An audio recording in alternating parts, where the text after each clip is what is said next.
What is going on, guys? Northwoods electrician here. In another new home, new construction. It was existing, completely remodeled, set up. What I'm here to show you today is how to install wafer lights. These are can lights. So the pod, the housing and everything was pounded up on the rough. But there's certain areas, sometimes you can't always get those, especially with a steep or a shallow roof pitch, if you will. This is the kitchen sink. We're gonna have a light going right there. We got 5/8 drywall, and I'll show you what we're gonna use here.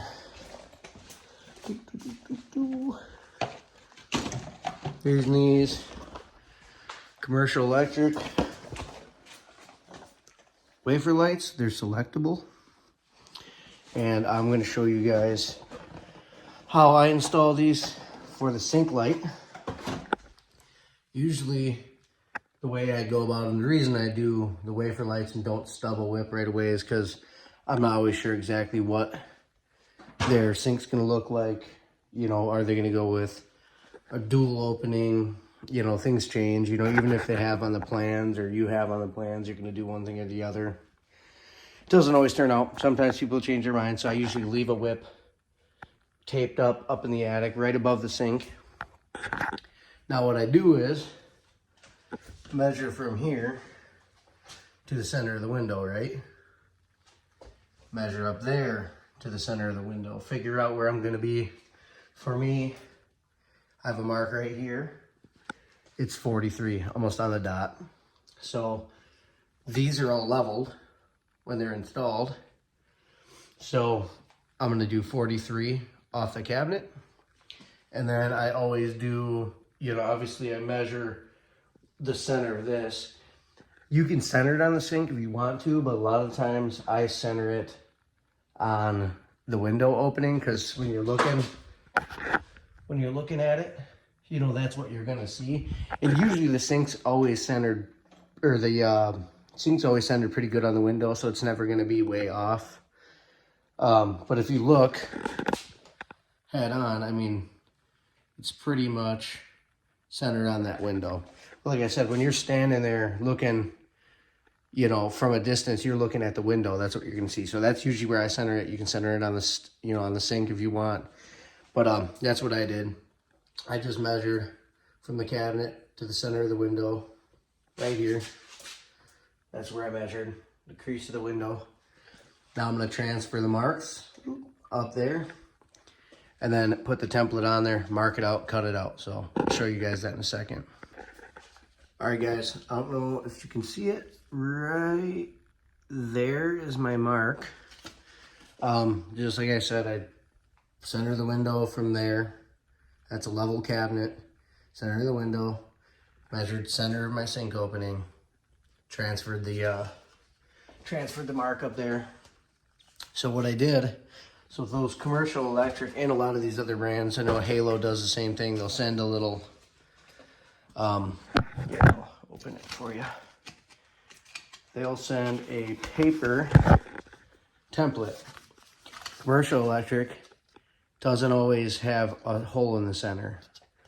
Halo normally does if they send a template, if you buy the brand or the model that has a template. Sometimes these companies don't put templates, but that's because a lot of guys use hole saws. I do have a 6-inch hole saw, but some of you guys don't, so I'm showing you guys how to do this without it. So what I did was folded it in half, folded it in a quarter. Now what I'm gonna do, take a not a screwdriver, take some sort of pliers with a cutting end and just snip the end. Now I'm gonna unfold it. Now you have a perfect little circle. I'm gonna show you guys here. You can put that circle right on the center of your mark. Gonna grab your pencil. Trace it out. Trace it out good.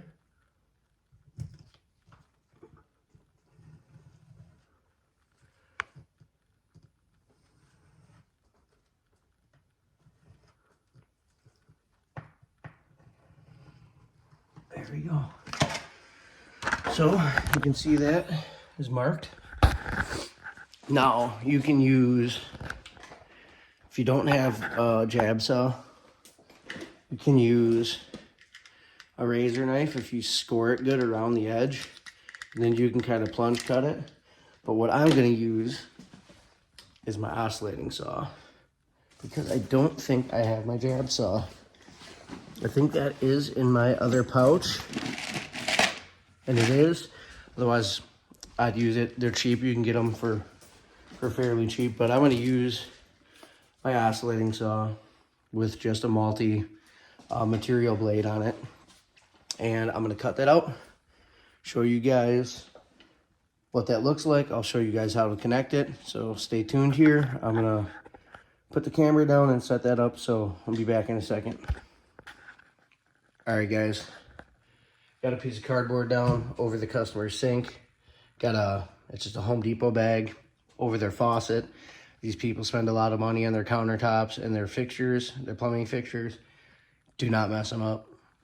And if you're a homeowner, don't mess yours up either. You spend good money on it. So I'm going to set you guys up here. I rechecked. Ooh, there you go. I rechecked the mark. Made sure it's centered where I want it. Now I'm going to cut this out. Like I said, you guys can use a drywall saw. You could buy them for like, honestly, I think you could even find some for like 10 bucks, maybe even cheaper. But the one I have is a Milwaukee. It's like 20 bucks. But you can use them. You don't have to use an oscillating saw like me. I just have it, and I actually don't have my jab saw. So here you go. I'm going to set you guys up right here. You guys can see it. Shoot, right there.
Alright, that hole's cut. There's probably going to be some stuff that's going to fall out of here, so bear with me. Oh, look at that. A wire right where I left it. Where is that bad boy?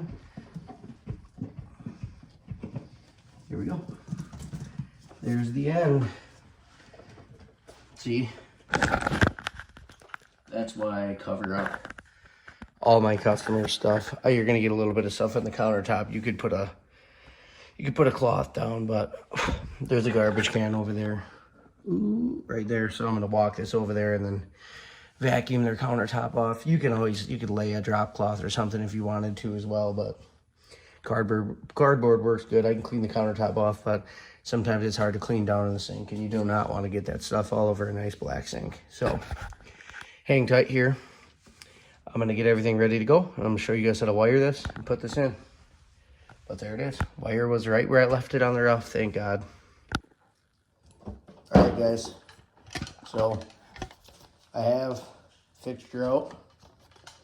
It's got this little plastic, or not plastic, little rubber gasket. Just make sure that's good to go here. Here's the settings. This is what you, oops, sorry about that. This is what you set your lighting at. I usually set my customer stuff at 4K, 4,000 Kelvins, right there. You can go brighter, you can go more yellow or dingier colored, but I like 4,000. It's nice color contrast, and that's what all these can lights are at. So they're gonna give you this box, and I have a 2-screw connector. You can use those little black buttons if you want, but I don't have any. I know I'm unprepared. It's Friday. I just want to go hang out for the weekend. No, I just ran out of them. I thought I had more here, but I don't.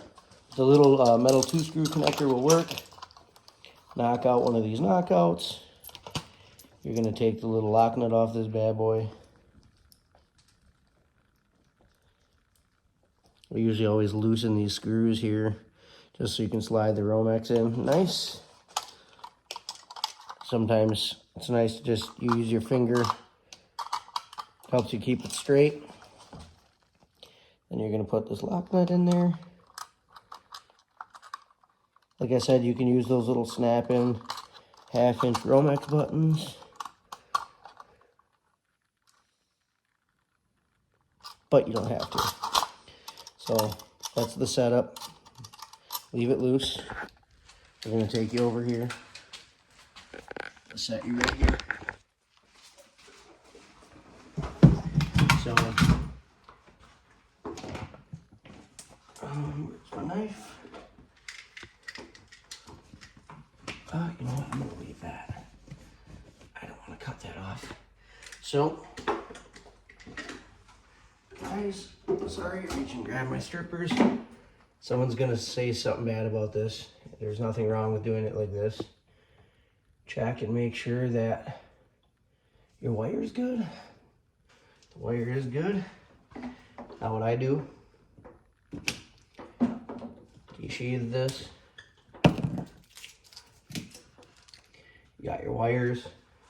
I got the switch right behind me, just looking, making sure that's off.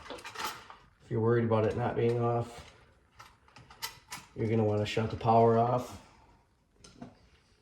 Take your screwdriver, your screw gun, tighten those 2 little screws down. Obviously, if you use the little snap-in Romex buttons that are plastic, you don't have to do that because they're plastic and they're pushing.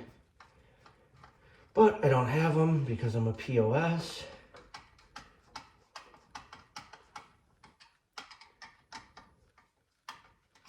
That's tight. You see there's no moving. You can see you got a black, you got a white, and you got a ground. So, strip them about a 3/4 of an inch.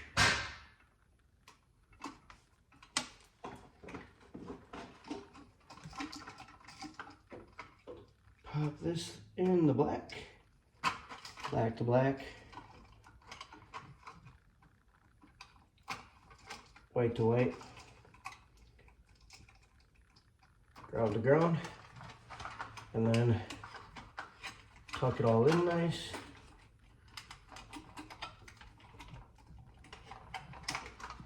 Tuck it all in there nice. Close that. And yes, this is where some people are going to judge me. Yes, I am going to leave. Oh, no. I'm going to leave a long whip up there. And the reason I do that is because, oh boy, it gives the customer options if they ever want to move the light. Guys, got some stuff on the screen, but if they ever want to move that light or if they want to get rid of it and they want to add something, gives them the option. I know Somebody's gonna be like, you left 2 feet of wire up there. Trust me, there's worse going on in your house than that, probably, especially if it's an older house. But that's the light. All you do is fold those little ears in, pop it up. If it's not sitting flush, you can just tap it. But boom, look at that. Switch here, and it's on. Now you guys have a little wafer light, you know. And the thing is if you're remodeling, you know, if you don't have space or there's a second floor above this and it's just floor joists going above it, and you have a second floor, you don't have an attic, you can still run the wires. You can leave them whipped up, or you can have them stubbed down by the drywaller. Do the same thing. Just take this bad boy. If it doesn't already have a hole, get a hole made. Cut it. It'll be perfectly center if you fold it 4 ways evenly. That way you don't need a 6-inch hole saw, because they're like $70, sometimes more, depending on if you get a Milwaukee or whatever. But look how good that looks. Doesn't look too much different than the can lights. Can lights have a little less of a baffle. But yeah, they just look good. You know, it's better than having some big monstrosity hanging there. So figured I'd do something for you guys, because I haven't put a video up in, I think, a week or 2. So there, that one is for you. Hopefully you guys like it. If you guys have any suggestions and you see this video and you guys want to learn something, I mean, I do all sorts of residential electrical stuff. Could show you how to put in a stove outlet. I mean, I could show you how to put in a microwave outlet. I mean, I could show you how to put in a outlet in your island. Whatever you guys want to know, put it in the comments.